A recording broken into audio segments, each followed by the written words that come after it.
Well, hello, good people. I'm Dr. L. Brown. Now Ricky too. And today we're going to talk about Ricky Two's favorite, Hobby. Yeah, that's the word, hobby.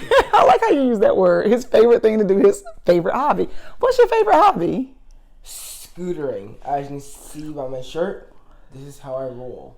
This is how you roll. So, Ricky Two spends quite a bit of time at the skate park, like 6 hours at a time. 6 hours at a time. And my first time was actually, the first time I went to Arlington Skate Park, a guy told me about it when I was at VETS, which is Veterans Memorial Skate Park. But he told me that the bowl was bigger. A bowl was like it's like a big giant ramp surrounding you. So like an empty swimming pool. So that's how like an empty swimming like pool. an empty swimming pool. And so what do you do when you go to the skate park? I skate around and I like to have fun with people. Really? See, Ricky Two has been scootering since he was about 6 years old? Yeah, I've been scootering since I was 6. Most of that was Radio Flyer and Razor, but I got into pro scootering like 2 years ago. Yeah, so he rides like big deal scooters now. So this was something but I'm still learning the basic of it. I can't even do a tail whip on it. You can't do a tail whip. So Yeah. what's a tail whip? So a tail whip is like, there's actually a couple of tricks. There's actually the tail whip and there's a bar spin. I'll talk about the tail whip and the bar spin. So the tail whip is when your deck actually spins around 360 degrees all the way around. Mm-hmm. And a bar spin, when you spin your bars 360 degrees. And we just brought you a new scooter because you said you wanted a new one because the deck was bigger. Yeah, the deck was actually larger because I didn't have room for my feet. Oh. So one of the things that I appreciate about scootering is something that has grown with him. It's one, I didn't really even know that it was a hobby. I didn't know that it was something that people, even did. I heard of skateboarding. And also, it made you sick that you didn't know that people can do flips on scooters. No, and then I saw it online and I was like, whoa, that's pretty cool. But one of the things that I enjoy about scootering is that it has given Ricky Two a thing. So in addition to like band and art, now that school is out and with COVID here, he needed an outdoor activity that allowed him to get out and do things. Hang around with people, and he was able to social distance while doing scootering. Sunlight. And able to get a lot of sunlight and vitamin D. And you've been able to stay healthy because, when he comes out, he smells like a little puppy when he gets in the car. Because he sweats so much. So I know and that. Also, every time I get in the car, I feel like I'm going to fall asleep. I feel very tired because my feet get so heavy. Right, because you're using your feet a lot when you're scootering. But one of the things that I appreciate is that, he's found his thing. And, as children get older and older, they start to move away from you. And one of the things that I wanted Ricky Two to be able to do is have something that he could do outside of me that was something that allowed him to be independent. Yeah.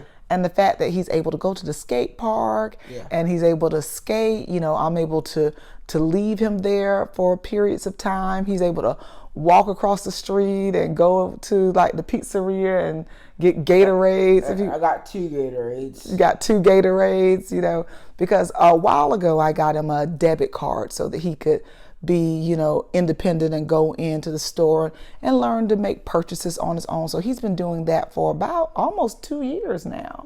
Yeah, that you've been doing that. So since we moved here. Yeah, since we moved back here, you've been going to Target on your own and you go to get a haircut and you use your debit card for all that. You order pizza. Boom. Get True Food for you. Yeah, he'll go to True Food and get a pizza for me, or Bar Taco and get some tacos for me. So it's one of those things that, and also roots and wings. And also Iron Chef. Iron Chef. Oh, he loves sushi, so he goes downstairs and he gets sushi. So as he got older, I wanted him to be able to be independent. I wanted him to have things that he enjoyed. And scootering has been an outlet for him to allow him to have a space where he can have his own thing outside of mom and dad. Exactly. Exactly. So how do you feel when you're able to do big kid stuff like go to the scooter park and then go to the restaurants? And I feel like I feel so brave doing that. you feel brave doing that? Yeah, I'll tell you why. Because I'm just so used to doing that. It's scary at first, but you'll get used to it. That's why I don't like doing self-checkout in Target. Oh, so you don't do self-checkout? Because it's just like scary for me for some reason. Because what if I press the wrong button or something like that? Oh, would you like me to go to Target with you a couple times to do self-checkout, or you're fine just going to the cashier? Cashier. Okay, so he just likes the cashier. But I like the fact that you recognize that self-checkout was a little intimidating right now, so you go directly to a cashier. That's good problem solving. Give it to me. Yeah, Ooh. but the first time was when I bought you those cookies. Oh, you did self-checkout when you bought the cookies? Yeah, because all the cash registers are closed. Oh. And a staff number helped me. Oh, did you ask an associate, or did they just see that you needed help? I asked them. Oh, good for you. I'm proud of you for that. I didn't know that you did self-checkout that day. Yeah. All right, well, one of the things that, I feel like I said one of the things quite a lot, but I'm really proud of him because when I said roots and wings earlier, you want them to be grounded and they have roots, but you also want to give space for your children to have wings. And it's scary as a parent because you think about all the potential things that could happen, but they need a safe place to start the practice. And I've been able to provide that for Ricky too, and he has flourished.